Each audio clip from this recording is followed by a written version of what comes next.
भारत भगवान श्री राम का जन्म स्थान है, भगवान कृष्ण का जन्म स्थान है, 24 तीर्थंकरों का जन्म स्थान है, 10 गुरुओं का जन्म स्थान, स्वामी विवेकानंद जी का जन्म स्थान है, बड़े बड़े महापुरुष भगवान शंकराचार्य जी का जन्म स्थान है।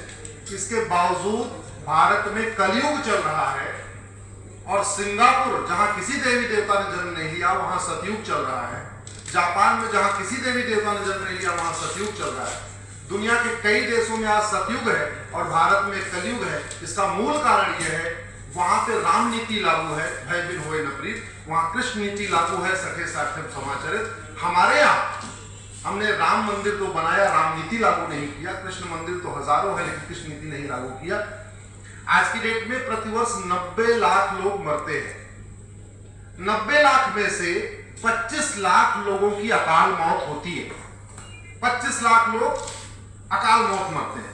उसका आंकड़ा कुछ इस तरीके का है, करप्शन से लगभग 2 लाख लोग मरते हैं प्रतिवर्ष, फर्जी शिकायत और तारीख पे तारीख से प्रतिवर्ष 2 लाख लोग मरते हैं, नशे के कारण प्रतिवर्ष 2 लाख लोगों की अकाल मौत होती है, रोड एक्सीडेंट से लगभग प्रतिवर्ष 2 लाख लोगों की अकाल मौत होती है, जमीन विवाद में 12 लाख लोगों का हाथ पैर टूटता है, उसमें 2 लाख लोगों की मौत हो जाती है लगभग। मिलावटखोरी के कारण लगभग प्रतिवर्ष 2 लाख लोगों की मौत होती है। इसी तरीके से टोटल पोल्यूशन के कारण लगभग 10 लाख लोगों की मौत होती है, उसमें 2 लाख एयर पोल्यूशन से, 2 लाख वाटर पोल्यूशन से, 2 लाख लैंड पोल्यूशन से और बाकी 4 lakh plastic pollution, thermal pollution और बाकी जो 6 तरीके का पोल्यूशन उससे होती है। तो 25 लाख लोगों की अकाल मौत होती है। हम जो विषय रखने जा रहे हैं, अगर ये इंप्लीमेंट हो गया तो 25 लाख तो नहीं लेकिन उसमें से 20 लाख लोगों को बचाया जा सकता है। क्यों, कैसे? 2 लाख लोगों की रोड एक्सीडेंट के कारण मौत होती है। रोड एक्सीडेंट का मूल कारण है भ्रष्टाचार। जब भ्रष्टाचारियों को साल भर के अंदर सजा मिलना शुरू हो जाएगी, भ्रष्टाचार रुकेगा, भ्रष्टाचार रुकेगा, सड़क नहीं टूटेगी, सड़क नहीं टूटेगी, रोड एक्सीडेंट बचेगा, रोड एक्सीडेंट नहीं होगा, अकाल मौत नहीं होगी।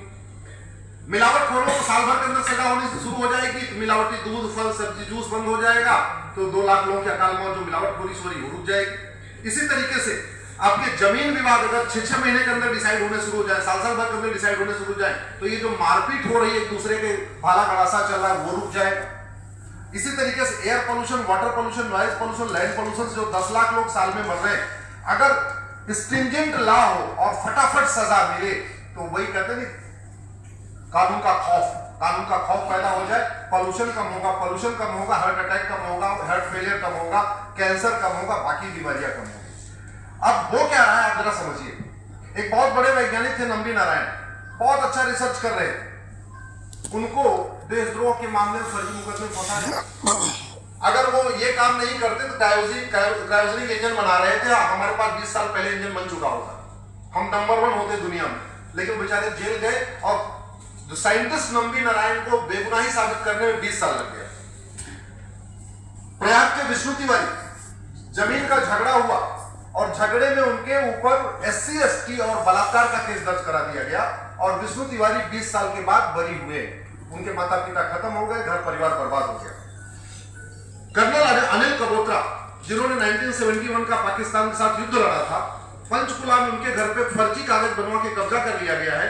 पिछले 25 साल से अपना घर वो वापस छुड़ाने के लिए लड़ रहे हैं, उनको घर वापस नहीं मिला। वो कर्नल थे, 1971 का युद्ध लड़ चुके।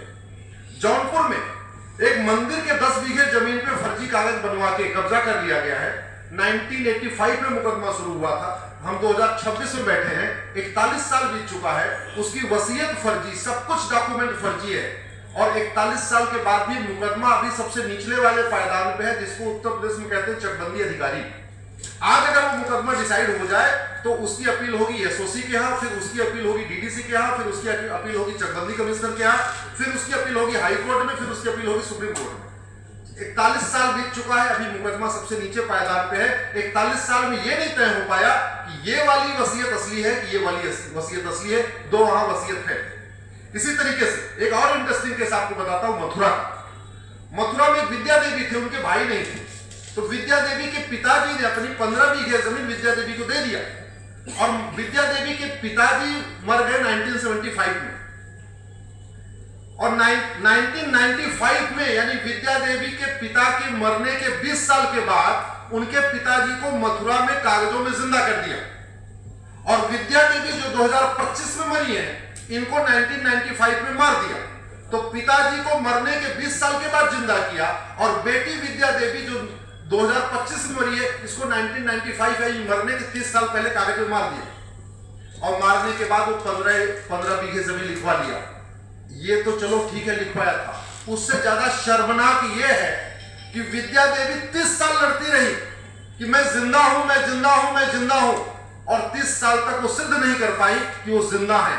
जब वो मरी है, उसके बाद फिर FIR हुआ है, फिर वो फर्जी लोग पकड़े गए। बाकी उनका क्या होगा भगवान जाने, क्योंकि विद्या देवी तो नहीं है। ये समस्या हो रही है। झगड़ा होता है खेत का और मुकदमा लिखा जाता है SC/ST एक्ट का। झगड़ा होता है चक्रोट का और मुकदमा लिखा जाता है छेड़छाड़ और बलात्कार का। झगड़ा होता है पति पत्नी में और मुकदमे में जेठ जेठानी नंद नंदोई सास ससुर सबको लपेट के जेल भिजवा दिया जाता है। क्यों? क्योंकि झूठी शिकायत करने वालों को सजा नहीं हो रही है। मुकदमे लंबे इसलिए चल रहे हैं क्योंकि झूठे FIR की पूरी सुनामी आई हुई है।